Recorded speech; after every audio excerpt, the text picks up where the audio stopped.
Assalamualaikum warahmatullahi wabarakatuh. Perkenalkan, nama saya Silatul Alif Laima dengan NIM 232110387. Jadi, kali ini saya akan mempresentasikan hasil mini riset saya untuk memenuhi tugas mata kuliah Manajemen Layanan Khusus yang berjudul Revitalisasi Laboratorium Tata Boga berbasis Teaching Theory untuk pengembangan kewirausahaan siswa di MA Wahid Hasyim Jember.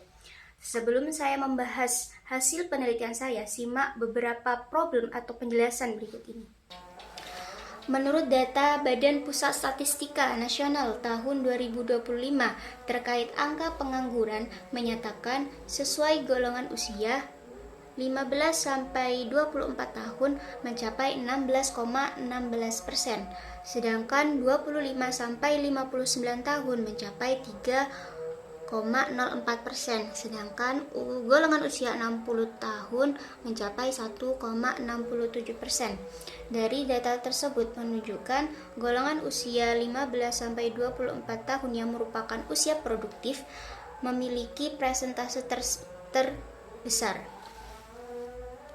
Ternyata dari usia produktif tersebut didominasi oleh lulusan pendidikan sekolah menengah ke atas.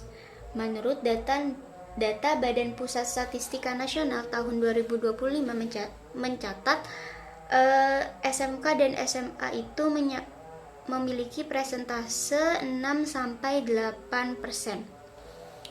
Apakah angka pengangguran ini memiliki dampak yang negatif? Tentu saja iya. Terlebih lagi, hal tersebut merupakan permasalahan atau problem nasional yang sampai saat ini terus menjadi masalah yang belum bisa terselesaikan.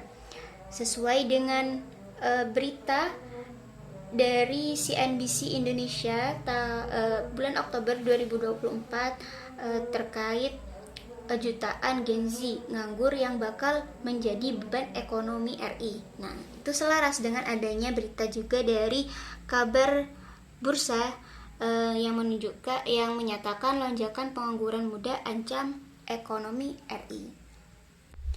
Nah, ternyata hal tersebut itu terjadi dari berbagai faktor. Nah, salah satunya faktor dari pendidikan di Indonesia, di mana sekolah itu lebih menekankan ke teori, sementara di dunia kerja itu menuntut keterampilan nyata. Nah, yang kedua, lulusan memiliki ijazah, tetapi minim pengalaman produksi dan usaha. Nah, yang terakhir, infrastruktur sekolah kurang memfasilitasi siswa untuk berwirausaha. Nah, ini menjadi sebuah tantangan yang menjadi PR di sebuah lembaga itu sendiri. Nah, dari latar belakang tersebut, ternyata saya menemukan fenomena yang dapat meminimalisir atau menanggulangi dari angka pengangguran tersebut.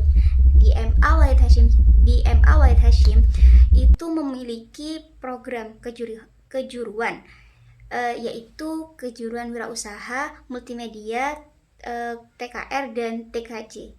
Nah, salah satunya saya itu menelaah tentang tata boga. Mengapa harus tata boga? Karena tata boga merupakan kejuruan yang paling banyak diminati oleh siswa di MA Wahid Hasyim Jember. Karena mengapa judul saya menelaah tentang revitalisasi laboratorium tata boga berbasis teaching factory untuk pengembangan kewirausahaan siswa tersebut muncul karena adanya histori atau sejarah dari laboratorium tersebut. Awalnya tahun 2023 laboratorium itu berbentuk kelas karena tahun 2023 tata boga merupakan salah satu ekstrakurikuler. Nah, kemudian tahun 2024 sekolah berinisiatif mengubah tata boga tersebut menjadi kejuruan di MA. Nah, akhirnya terjadilah revitalisasi kelas tersebut yang awalnya lab kelas biasa untuk tata boga menjadi lab laboratorium tata boga yang berstandar dengan Teaching Factory. Nah, baru tahun 2025 sekarang ini itu sekolah mulai mengembangkan laboratorium tersebut. Nah, setelah saya menyampaikan latar belakang tersebut, akhirnya kita beralih ke pembahasan, di mana dimulai dari hasil penelitian revitalisasi laboratorium tata boga di MA Wahid Hasyim Jember. Yang pertama dilihat dari retrospeksi atau keadaan awal tata boga kondisi awal dari lab tersebut. Ya, pertama, ruang laboratorium masih berbentuk kelas. Yang kedua, peralatan masih tidak ada seperti meja stainless untuk tempat pembuatan makanan. Yang kedua yaitu tidak adanya jadwal praktik secara struktur, tidak ada pedoman kerja serta pedoman pembelajaran yang konsisten. Setelah itu lanjut ke restrukturisasi. Sekolah mulai menyusun SOP alat, pedoman resep, tata tertib, SOP pengadaan barang, dan penetapan jadwal praktik, yakni Senin sampai Selasa dengan izin khusus untuk hari lainnya ke koordinator laboratorium. Setelah restrukturisasi, ternyata ada rehabilitasi, di mana ruang lab tata boga itu direnovasi dengan adanya penambahan peralatan praktik, peningkatan sistem pengawasan, tata letak ruangan, serta upaya mengurus sertifikasi halal agar produk siswa itu dapat dipasarkan secara resmi. Ini merupakan gambaran dari revitalisasi laboratorium di MA Wahid Hasyim Jember. Gambar pertama ini menggambarkan kelas sebelum adanya revitalisasi. Nah, yang selanjutnya yaitu keadaan laboratorium setelah adanya revitalisasi. Nah, revitalisasi tersebut itu revitalisasi tersebut diterapkan sesuai dengan standar atau sesuai dengan pembelajaran yang ada di lab tersebut. Nah, untuk pembelajarannya itu menggunakan penerapan Teaching Factory. Nah, Teaching Factory merupakan pembelajaran yang berdasarkan dengan prinsip-prinsip industri. Teaching Factory ini menerapkan prinsip-prinsip yang pertama learning by doing, industrial standard learning, dan yang ketiga real production experience. Nah, apa saja learning by doing di MA Wahid Hasyim Jember? Yang pertama, siswa menimbang bahan, memasak, mengemas, dan mempresentasikan produk secara langsung tanpa hanya menerima teori.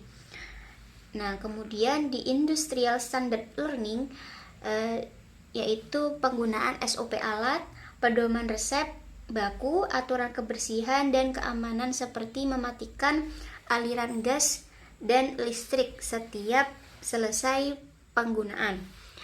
Dan yang terakhir yaitu real production experience, di mana di lab tersebut melakukan praktek pemasaran melalui minimarket, bazar, pesanan internal, dan magang 2 bulan, serta pemberian sertifikat kompetensi dari BLK Badan Layanan Kerja yang memperkuat profil kompetensi siswa.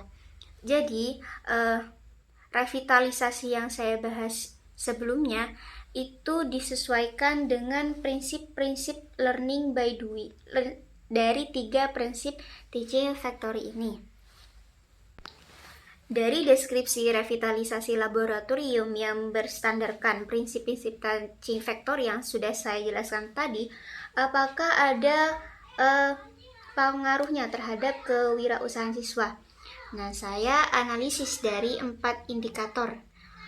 Yang pertama, kreativitas ternyata tercermin dari beberapa variasi menu dan desain kemasan siswa. Nah, ini dapat menumbuhkan kreativitas siswa. Yang kedua yaitu produksi.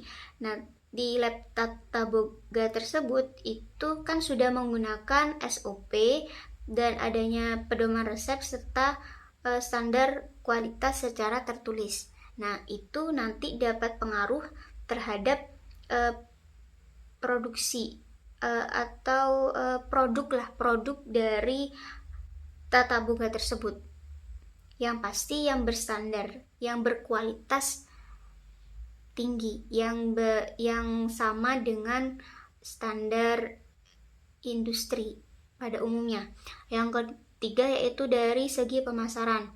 Nah, di segi pemasaran ini tampak pada penjualan produk melalui minimarket dari lembaga tersebut. Kemudian ada bazar dan pesanan snack box. Nah, yang keempat yaitu dari manajemen usaha. Tampak dari pencatatan biaya, perhitungan keuntungan, dan laporan pertanggungjawaban. Jadi, setelah tadi membahas tentang revitalisasi, tentang penerapan teaching factory, serta pengaruhnya terhadap kewirausahaan siswa, saya dapat menyimpulkan penelitian saya bahwasannya revitalisasi laboratorium tata boga melalui prinsip teaching factory berhasil mengubahnya menjadi ruang produksi yang edukatif yang dapat meningkatkan keterampilan wirausaha dan kesiapan kerja siswa. Dan model pembelajaran yang berbasis praktik nyata dengan standar industri terbukti efektif dan dapat diterapkan di madrasah aliyah, bukan hanya di sekolah kejuruan saja. Sekian presentasi dari saya, kurang lebihnya saya mohon maaf. Wassalamualaikum warahmatullahi wabarakatuh.